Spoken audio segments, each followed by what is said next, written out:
ನಮಸ್ಕಾರ ಸ್ನೇಹಿತರೆ, welcome to V study mate YouTube channel. ನಾನು ವೆಂಕಟೇಶ್ ಪಾಟೀಲ್ ಅಂತ. ಯಾರೆಲ್ಲ ನನ್ನ V study mate YouTube channel subscribe ಮಾಡಿಲ್ವೋ ಪ್ಲೀಸ್ ಸಬ್ಸ್ಕ್ರೈಬ್ ಮಾಡಿ, ಹಾಗೆ ಬೆಲ್ ಬಟನ್ ಒತ್ತುವ ಮುಖಾಂತರ ಯಾವತ್ತು ನನ್ನೊಂದು ವಿಡಿಯೋಗಳಿಗೆ ನೋಟಿಫೈ ಆಗಿ. ಇವತ್ತು ಕೂಡ ಅಗೇನ್ ನಾವು ಲಾಸ್ಟ್ ಕ್ಲಾಸಲ್ಲಿ ಡಿಸ್ಕಸ್ ಮಾಡ್ತಾ ಇದೀವಿ.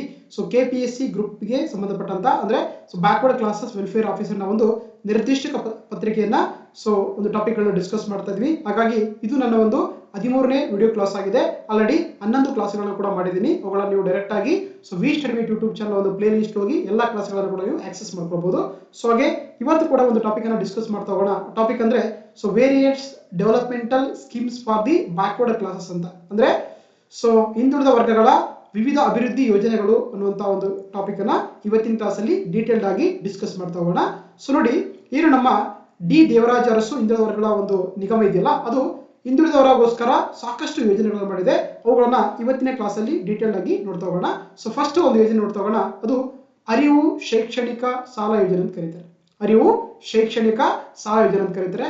ಹಾಗಾದ್ರೆ ಈ ಸಾಲ ಏನಕ್ಕೆ ಕೊಡ್ತಾರೆ ಅಂದ್ರೆ, ನಮಗೆ ಸ್ಕೀಮ್ ಅಲ್ಲಿ ಮೆನ್ಷನ್ ಮಾಡ್ತಾ ಹೋದ್ರೆ ಇದೊಂದು ಶೈಕ್ಷಣಿಕ ಸಾಲ, ಇದೊಂದು ಎಜುಕೇಶನಲ್ ಲೋನ್ ಆಗಿದೆ.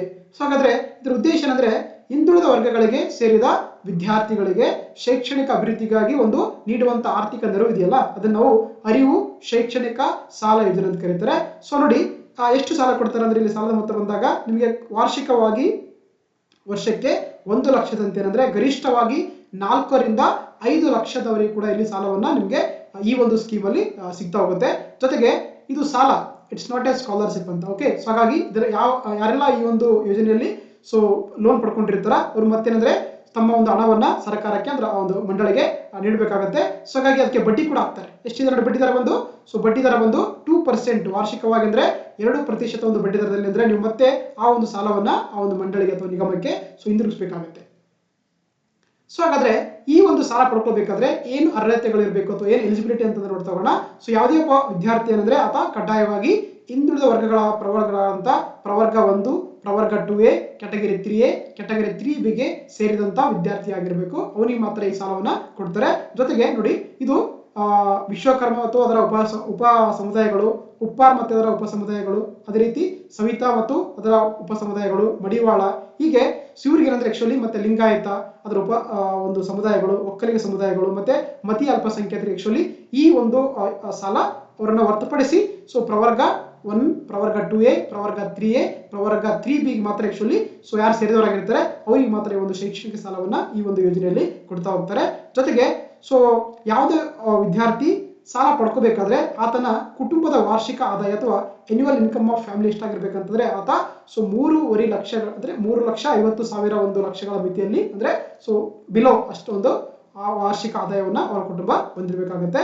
ಜೊತೆಗೆ ಈ ಸಾಲ ಪಡಬೇಕಾದ್ರೆ ಏನಾಗುತ್ತೆ, ಆತ ಸಾಮಾನ್ಯ ಪ್ರವೇಶ ಪರೀಕ್ಷೆ ಮೂಲಕ CT ಅಂದ್ರೆ ಪ್ರವೇಶವನ್ನ ಪಡೆದಿರ್ಬೇಕಂತ. ಓಕೆನಾ, ಅಂತವ್ರಿಗೆ ಈ ಸಾಲವನ್ನ ಕೊಡ್ತಾ ಹೋಗ್ತಾರೆ.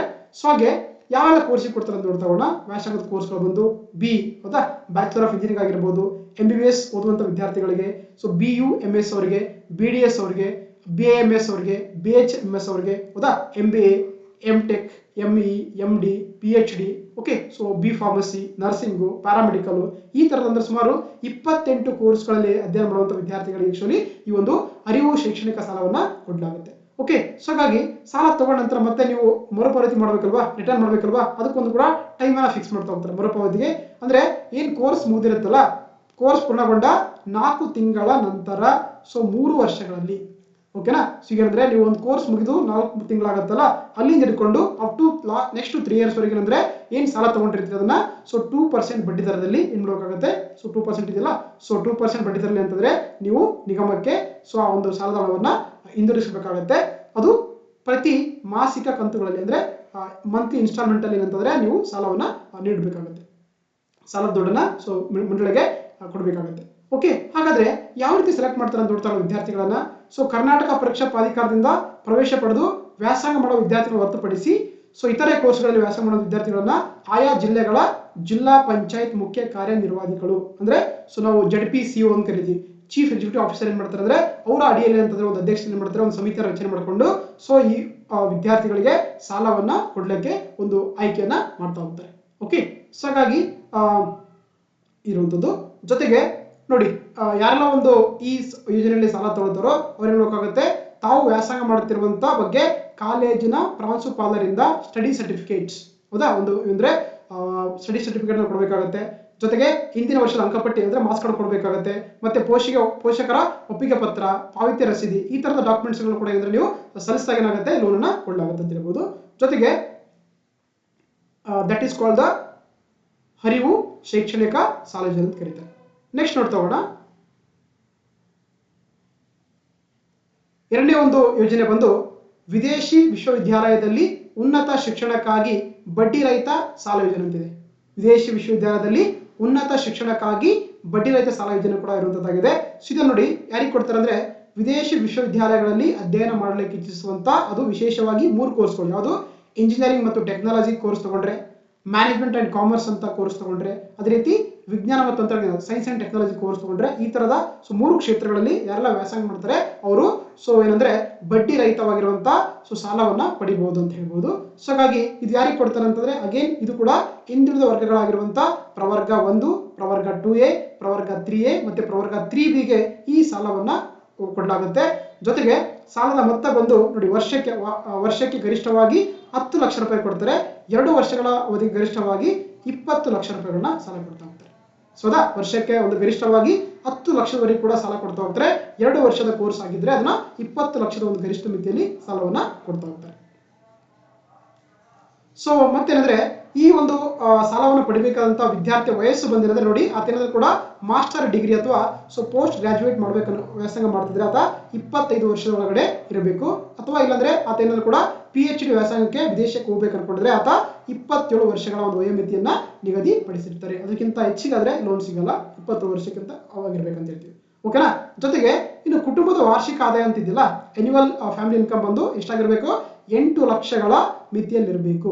ಅಂದ್ರೆ ಆ ವಿದ್ಯಾರ್ಥಿಯ ಕುಟುಂಬದ ಏನು ವಾರ್ಷಿಕ ಆದಾಯ ಇರುತ್ತಲ್ಲ ಅದು 8 ಲಕ್ಷದ ಒಳಗಡೆ ಒಂದು ಆದಾಯದ ಮಿತಿ ಇದ್ರೆ ಸ್ವಂತವರಿಗೆ ಈ ಸಾಲವನ್ನ ಕೊಡ್ತಾ ಹೋಗ್ತಾರೆ. ಜೊತೆಗೆ ಅದೇನು ಒಂದು ಎಂಟ್ರನ್ಸ್ ಎಕ್ಸಾಮ್ ಅಥವಾ ಅರ್ಹತಾ ಪರೀಕ್ಷೆ ಇರುತ್ತಲ್ಲ ಅಲ್ಲಿ 60ಕ್ಕಿಂತ ಹೆಚ್ಚು ಕಡಿಮೆ ಅಂಕವನ್ನ ಆತ ಪಡ್ಕೊಂಡಿರ್ಬಾರ್ದು. ಆ ಒಂದು ಎಕ್ಸಾಮ್ ಅಲ್ಲಿ ಅದಕ್ಕಿಂತ ಜಾಸ್ತಿ ಪಡ್ಕೊಂಡಿರ್ಬೇಕು. ಅವಾಗ ಆತನಿಗೆ ಈ ಒಂದು ಸ್ಕೀಮ್ ಅಲ್ಲಿ ಲೋನ್ ಅನ್ನ ಕೊಡ್ತಾ ಹೋಗ್ತಾರೆ. ಜೊತೆಗೆ ಏನಾದ್ರೂ ಕೂಡ ಅಭ್ಯರ್ಥಿ ವಿದೇಶಿ ವ್ಯಾಸಂಗಕ್ಕೆ ಎಕ್ಸಾಮ್ ಬರೆದು ಅಲ್ಲಿ ಏನಾದ್ರು ಸೆಲೆಕ್ಟ್ ಆಗಿ ಅಲ್ಲಿ ವ್ಯಾಸಂಗಕ್ಕೆ ಪ್ರವೇಶ ಪಡೆದ ಅಂದ್ರೆ ವಿದೇಶಿ ವಿಶ್ವವಿದ್ಯಾಲಯಗಳ ಒಂದು ಪ್ರವೇಶ ಪತ್ರ, ಅದೇನು ಅಡ್ಮಿಷನ್ ಟಿಕೆಟ್ ಆಗಿರ್ಬೋದು, ಮತ್ತೆ ಅಲ್ಲಿ ಹೋಗ್ಲಿಕ್ಕೆ ತಗೊಂಡಿರುವಂತ ವೀಸಾ ಆಗಿರ್ಬೋದು, ಪಾಸ್ಪೋರ್ಟ್ ಆಗಿರ್ಬೋದು, ಅವೆಲ್ಲವನ್ನ ಕೂಡ ಏನಂದ್ರೆ ಈ ಸಾಲದ ಒಂದು ಡಾಕ್ಯುಮೆಂಟ್ಸ್ಗಳಲ್ಲಿ ಆತ ಒದಗಿಸಬೇಕಾಗುತ್ತೆ. ಜೊತೆಗೆ ಇಲ್ಲಿ ಸಾಲದ ಭದ್ರತೆ ಕೂಡ ಕೊಡಬೇಕಾಗುತ್ತೆ.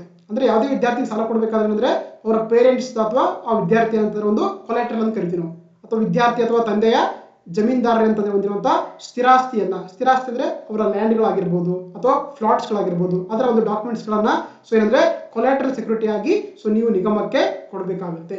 ಅದೇ ರೀತಿ ವಿದ್ಯಾರ್ಥಿಗಳ ಆಯ್ಕೆ ಯಾವ ರೀತಿ ಮಾಡ್ತಾರೆ ಅಂದ್ರೆ ನೋಡಿ ಇಲ್ಲಿ ಏನು ಹಿಂದುಳಿದ ವರ್ಗಗಳ ಕಲ್ಯಾಣ ಇಲಾಖೆ ಇರುತ್ತಲ್ಲ ಅದರ ಕಮಿಷನರ್ ಅಥವಾ ಆಯುಕ್ತರು ಏನ್ ಮಾಡ್ತಾರೆ ಅಂದ್ರೆ ಅವರ ಅಧ್ಯಕ್ಷತೆಯಲ್ಲಿ ಒಂದು ಸಮಿತಿಯನ್ನು ರಚನೆ ಮಾಡಿಕೊಂಡು ಯಾರಿಗೆ ಸಾಲ ಕೊಡಬೇಕನ್ನ ಬಗ್ಗೆ ಡಾಕ್ಯುಮೆಂಟ್ಸ್ ಪ್ರಕಾರ ಅವ್ರನ್ನ ಸೆಲೆಕ್ಟ್ ಮಾಡ್ತಾ ಹೋಗ್ತಾರೆ. ಇನ್ನು ಮರುಪಾವತಿ ಅವಧಿ, ಏನ್ ಸಾಲ ಕೊಟ್ಟಿರ್ತಾರಲ್ಲ ಅದನ್ನ ಮತ್ತೆ ರಿಟರ್ನ್ ಕೊಡ್ಬೇಕಲ್ವಾ, ಅದಕ್ಕೆ ಏನಾದ್ರೆ ನೋಡಿ ಮರುಪಾವತಿ ಅವಧಿ ಬಂದು ಗರಿಷ್ಠವಾಗಿ 60 ಮಾಸಿಕ ಮಂತುಗಳು ಅಂದ್ರೆ 5 ವರ್ಷ ಅಂತೀವಿ. 5 ವರ್ಷ ಕೊಟ್ಟಿರ್ತಾರೆ ಗರಿಷ್ಠವಾಗಿ. ಮತ್ತೇನಂದ್ರೆ ವ್ಯಾಸಂಗ ಪೂರ್ಣಗೊಂಡ ಅಂದ್ರೆ ಏನು ಅವರು ಎಜುಕೇಶನ್ ಕೋರ್ಸ್ ಮುಗಿದಲ್ಲ, ಮುಗಿದ 1 ವರ್ಷದ ನಂತರ ಅಥವಾ ಉದ್ಯೋಗ ದೊರೆತ 6 ತಿಂಗಳ ನಂತರ ಮರುಪಾವತಿ ಕಂತು ಪ್ರಾರಂಭವಾಗುತ್ತದೆ. ಅಂದ್ರೆ ಕೋರ್ಸ್ ಮುಗಿಸಿ 1 ವರ್ಷ ಆಗಿದ್ದ ನಂತರ ಆಗುತ್ತೆ ಪ್ರತಿ ಮಂತ್ಲಿ ಕಟ್ಟಬೇಕಾಗುತ್ತೆ. ಇಲ್ಲಾಂದ್ರೆ ಏನಾದ್ರೂ ಕೂಡ ಜಾಬ್ ಸಿಕ್ಕು 6 ಮಂತ್ ಅಂದ್ರೆ ಆಕ್ಚುಲಿ ಅವರು ಲೋನ್ ಕಟ್ಟಕ್ಕೆ ಒಂದು ಮಾಸಿಕ ಕಂತುಗಳು ಸ್ಟಾರ್ಟ್ ಆಗುತ್ತೆ ಅಂತ ಹೇಳ್ತಾರೆ. ಇದು ವಿದೇಶಿ ವಿಶ್ವವಿದ್ಯಾಲಯದಲ್ಲಿ ಉನ್ನತ ಶಿಕ್ಷಣಕ್ಕಾಗಿ ಬಡ್ಡಿ ರಹಿತ ಸಾಲ ನೀಡುವಂತ ಒಂದು ಯೋಜನೆ ಅಂತ ಕರಿತೀವಿ ನಾವು. ಅದೇ ರೀತಿ 3ನೇ ಒಂದು ಪ್ರಮುಖ ಯೋಜನೆ ನೋಡ್ತಾ ಹೋಗೋಣ, ಅದು ಗಂಗಾ ಕಲ್ಯಾಣ ನೀರಾವರಿ ಯೋಜನೆ ಅಂತ ಕರೀತಾರೆ. ನೋಡಿ ಇದನ್ನ ನಾವು ಸಪರೇಟ್ ಆಗಿ ಕೂಡ ಮೆನ್ಷನ್ ಮಾಡ್ತಾ ಹೋಗ್ತಾರೆ ಈ ಒಂದು ನಿಮಗೆ ಸಿಲೆಬಸ್ ಅಲ್ಲಿ. ಈ ಸಾಲದ ಉದ್ದೇಶ ಏನಂದ್ರೆ ನೋಡಿ, ಯೋಜನೆ ಉದ್ದೇಶ ಏನಂತಂದ್ರೆ ಆಕ್ಚುಲಿ ಯಾರೆಲ್ಲ ಹಿಂದುಳಿದ ವರ್ಗಗಳ ಸಣ್ಣ ಅಂದ್ರೆ ಗೊತ್ತಲ್ಲ, 1ರಿಂದ 2 ಹೆಕ್ಟೇರ್ ಯಾರು ಲ್ಯಾಂಡ್ ಹೊಂದಿರ್ತಾರೋ ನಾವು ಸಣ್ಣ ರೈತರು ಅಂತ ಕರಿತೀವಿ. ಅದೇ ರೀತಿ ಮತ್ತು ಅತಿ ಸಣ್ಣ ರೈತರು ಅಂತಂದ್ರೆ ನಾವು ಮಾರ್ಜಿನಲ್ ಅಂತ ಕರಿತೀವಿ. ಅಂದ್ರೆ ಯಾರೆಲ್ಲ 1 ಹೆಕ್ಟೇರ್ಗಿಂತ ಯಾರು ಕಡಿಮೆ ಲ್ಯಾಂಡ್ ಹೊಂದಿರ್ತಾರೋ ನಾವು ಅತಿ ಸಣ್ಣ ರೈತರು ಅಂತ ಕರೀತಾರೆ. ಸ್ವಂತವರ ಜಮೀನುಗಳಿಗೆ ಏನಂತಾರೆ ಆಕ್ಚುಲಿ ನೀರಾವರಿ ಸೌಲಭ್ಯ ಒದಗಿಸುವಂತ ಒಂದು ಯೋಜನೆ ಇದೆಯಲ್ಲ ಅದು ನಾವು ಗಂಗಾ ಕಲ್ಯಾಣ ನೀರಾವರಿ ಯೋಜನೆ ಅಂತ ಕರೀತಾರೆ. ಓಕೆ, ಸಣ್ಣ ಮತ್ತು ಅತಿ ಸಣ್ಣ ಆಗಿರುವಂತ ಹಿಂದುಳಿದ ವರ್ಗಗಳ ರೈತರಿಗೆ ನೀರಾವರಿ ಸೌಲಭ್ಯ ಒದಗಿಸುವಂತದ್ದು ಈ ಒಂದು ಯೋಜನೆಯ ಮುಖ್ಯ ಉದ್ದೇಶವಾಗಿದೆ.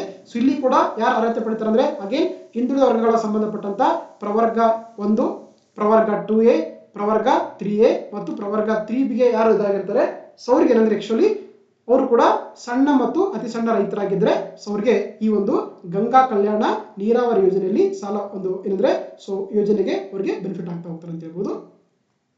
ನೆಕ್ಸ್ಟ್ ಇಲ್ಲಿ ನೋಡಿ ನಮ್ಗೆ ಎರಡು ತರ ಸೌಲಭ್ಯಗಳು ಬರ್ತಾ ಹೋಗುತ್ತೆ. ಇಲ್ಲಿ ಒಂದು ವೈಯಕ್ತಿಕ ನೀರಾವರಿ ಕೊಳವೆ ಬಾವಿ ಯೋಜನೆಗೆ ಇಲ್ಲಿ ಅವಕಾಶ ಇರುತ್ತೆ, ಅಂದ್ರೆ ಬೋರ್ವೆಲ್ ಹಾಕಬಹುದು ನೀವು ಇಂಡಿವಿಜುವಲ್ ಆಗಿ. ಏನಂದ್ರೆ ನೋಡಿ ಈ ಒಂದು ಯೋಜನೆಯಲ್ಲಿ ಸೊ ಕೆಲವೊಂದು ಜಿಲ್ಲೆಗಳಿಗೆ ನಾವು ಡಿಫ್ರೆಂಟ್ ಕ್ರೈಟೀರಿಯಾ ಇಟ್ಟಿದ್ದಾರೆ. ಈಗ ಫಾರ್ ಎಕ್ಸಾಂಪಲ್ ಅಂದ್ರೆ ಉಡುಪಿ ಆಗಿರ್ಬೋದು, ದಕ್ಷಿಣ ಕನ್ನಡ ಆಗಿರ್ಬೋದು, ಕೊಡಗು, ಉತ್ತರ ಕನ್ನಡ, ಚಿಕ್ಕಮಗಳೂರು, ಶಿವಮೊಗ್ಗ, ಹಾಸನ್ ಜಿಲ್ಲೆಗಳಿದೆಯಲ್ಲ ಅಲ್ಲಿರುವಂತ ರೈತರಿಗೆ ಕನಿಷ್ಠ 1 ಎಕರೆ ಜಮೀನು ಹೊಂದಿದ್ರೆ ಅವ್ರಿಗೆ ಈ ಯೋಜನೆ ಅಪ್ಲಿಕೇಬಲ್ ಆಗುತ್ತೆ. ಯಾಕಂದ್ರೆ ನೋಡಿ ಇವೆಲ್ಲ ಏನ್ ಜಿಲ್ಲೆಗಳಿದೆಯಲ್ಲ ಇವೆಲ್ಲ ಕೂಡ ಏನಂತಂದ್ರೆ ಬಹಳ ಮಲೆನಾಡು ಜಿಲ್ಲೆಗಳಾಗಿದೆ, ಅಲ್ಲೆಲ್ಲ ಕೂಡ ಗುಡ್ಡಗಳು ಜಾಸ್ತಿ ಇದೆ, ಹಾಗಾಗಿ ಅವರ ಒಂದು ಭೂಮಿ ಪ್ರಮಾಣ ತುಂಬಾ ಕಡಿಮೆ ಇರುತ್ತೆ. ಹಾಗಾಗಿ ಅವರಿಗೆ ಕನಿಷ್ಠ 1 ಎಕರೆ ಇದ್ರೆ ಅವರು ಈ ಯೋಜನೆನ ಬೆನಿಫಿಟ್ ಪಡ್ಕೊಳ್ಬಹುದು. ಅದೇ ರೀತಿ ಉಳಿಕೆ ಜಿಲ್ಲೆಗಳಲ್ಲಿ ಏನಂತಂದ್ರೆ ಅವರು ಕಡ್ಡಾಯವಾಗಿ ಏನಂದ್ರೆ ಕನಿಷ್ಠ 2 ಎಕರೆ ಜಮೀನು ಹೊಂದಿರಬೇಕು. ಸೊ ಅವ್ರಿಗೆ ಏನಂತಂದ್ರೆ ಈ ಒಂದು ಯೋಜನೆ ಅಪ್ಲಿಕೇಬಲ್ ಆಗುತ್ತೆ ಅಂತ ಹೇಳ್ತೀವಿ. ಅದೇ ರೀತಿ ಇಲ್ಲಿ ಎಷ್ಟು ಕೊಡ್ತಾರೆ ಅಮೌಂಟ್ ಅಂದ್ರೆ ಈ ಒಂದು ಯೋಜನೆಯಲ್ಲಿ ಸೊ ಟೋಟಲ್ ಈ ಘಟಕದ ವೆಚ್ಚ ಬಂದು ಸೊ 3.75 ಲಕ್ಷ ರೂಪಾಯಿನ ಕೊಡ್ತಾರೆ ಈ ಒಂದು ಗಂಗಾ ಕಲ್ಯಾಣ ಯೋಜನೆಯಲ್ಲಿ. ಏನು 3.75 ಲಕ್ಷ ಒಂದು ಅಮೌಂಟ್ ಇರುತ್ತಲ್ವಾ ಅದರಲ್ಲಿ ಸೊ 3.25 ಲಕ್ಷ ಏನಂತಂದ್ರೆ ಆಕ್ಚುಲಿ ನಿಮಗೆ ಆ ಒಂದು ರೈತನಿಗೆ ಸಹಾಯಧನ ಅಥವಾ ಸಬ್ಸಿಡಿ ಕೊಡ್ತಾರೆ. ಇನ್ನು 50,000 ರೂಪಾಯಿ ಅಮೌಂಟ್ ಇದೆಯಲ್ಲ ಅದನ್ನ ಸಾಲದ ರೂಪದಲ್ಲಿ ಅಂದ್ರೆ ಸುಮಾರು 4% ಬಡ್ಡಿ ದರದಲ್ಲಿ ಅಂದ್ರೆ ಆಕ್ಚುಲಿ ಸಾಲದ ರೂಪದಲ್ಲಿ ನಿಮಗೆ ಸೊ ಅಮೌಂಟ್ ಅನ್ನ ರೈತರಿಗೆ ಕೊಡ್ತಾ ಹೋಗ್ತಾರೆ. ಸೊ ಅಂದ್ರೆ ಟೋಟಲ್ ಆಗಿ ಅಮೌಂಟ್ ಬಂದು 3,75,000 ರೂಪಾಯಿ ಇದೆ. ಅದರಲ್ಲಿ 3.25 ಲಕ್ಷ ರೂಪಾಯಿ ಅಂದ್ರೆ 3,25,000 ರೂಪಾಯಿಯನ್ನ ಸಬ್ಸಿಡಿ ದರದಲ್ಲಿ ಕೊಡ್ತಾರೆ. ಅದಕ್ಕೆ ಯಾವುದೇ ರೀತಿ ನೀವು ಇಂಟ್ರೆಸ್ಟ್ ಕಟ್ಟಂಗಿಲ್ಲ, ಅದು ನಿಮ್ಮ ಕಡೆ ಅಮೌಂಟ್ ಅದು ಸಹಾಯಧನ ಆಗಿರುತ್ತೆ. ಏನು ಉಳಿದ 50,000 ರೂಪಾಯಿ ಇದೆಯಲ್ಲ ಅದಕ್ಕೆ ಏನಂದ್ರೆ ನೀವು 4% ಇಂಟ್ರೆಸ್ಟ್ ಅಲ್ಲಿ ಮತ್ತೆ ಅದನ್ನ ನೀವು ಸರ್ಕಾರಕ್ಕೆ ಅಂದ್ರೆ ಆ ಒಂದು ನಿಗಮಕ್ಕೆ ರಿಟರ್ನ್ ಮಾಡಬೇಕಾಗುತ್ತೆ. ಅದೇ ರೀತಿ ನೋಡಿ ಏನು ಈ 3.25 ಲಕ್ಷ ಒಂದು ಸಹಾಯಧನ ಇದೆಯಲ್ಲ ಅಲ್ಲಿ ಅದಕ್ಕೆ ಏನ್ ಮಾಡ್ತಾರೆ ಅಂದ್ರೆ ಅದರಲ್ಲಿ ನೀವು ಕೊಳವೆ ಬಾವಿ ಕೊರೆಯುವಂತ ಅಂದ್ರೆ ಬೋರ್ವೆಲ್ ಡ್ರಿಲ್ ಮಾಡಕ್ಕೆ ವೆಚ್ಚ ಆಗುತ್ತೆ. ಅದೇ ರೀತಿ ಪಂಪ್ ಸೆಟ್ ಅಳವಡಿಕೆ ಆಗುತ್ತೆ. ಅದೇ ರೀತಿ ಪೂರಕ ಸಂಬರಗಳಿಗೆ ಏನಂತಂದ್ರೆ ಆಕ್ಚುಲಿ ಸೊ ಟೋಟಲ್ ಆಗಿ ಇಲ್ಲಿ 2.50 ಲಕ್ಷ ಅಂದ್ರೆ 2,50,000 ರೂಪಾಯಿ ವೆಚ್ಚವನ್ನ ಭರಿಸಲಾಗುತ್ತದೆ. ಜೊತೆಗೆ ಏನು ಈ ಕೊರೆದ ಕೊಳವೆ ಬಾವಿಗಳಿಗೆ ಎಲೆಕ್ಟ್ರಿಸಿಟಿ ಸಪ್ಲೈ ಮಾಡಬೇಕಲ್ವಾ, ವಿದ್ಯುತ್ ಸಂಪರ್ಕ ಮಾಡಕ್ಕೆ ಏನಂತಂದ್ರೆ ಆಕ್ಚುಲಿ ನಿಮಗೆ ಆರ್ಆರ್ ಸಂಖ್ಯೆ ಕೂಡ ಕಲ್ಪಿಸಿಕೊಡಲಾಗುತ್ತೆ. ಹಾಗಾಗಿ ಆ ಕಾರಣಕ್ಕೆ ಏನಂತಂದ್ರೆ ಏನು ವಿದ್ಯುತ್ ಸರಬರಾಜು ಕಂಪನಿಗಳಿಗೆ ಸೊ ಈ ಒಂದು ಯೋಜನೆಯಲ್ಲಿ 70,000 ರೂಪಾಯಿಗಳಂತೆ ಕೂಡ ಪಾವತಿಸಲಾಗ್ತಾ ಹೋಗುತ್ತೆ. So that is the so Ganga Kalyana ಯೋಜನೆ ಅಂತ ಕರೀತಾ ಹೋಗ್ತಾರೆ. ಎಸ್.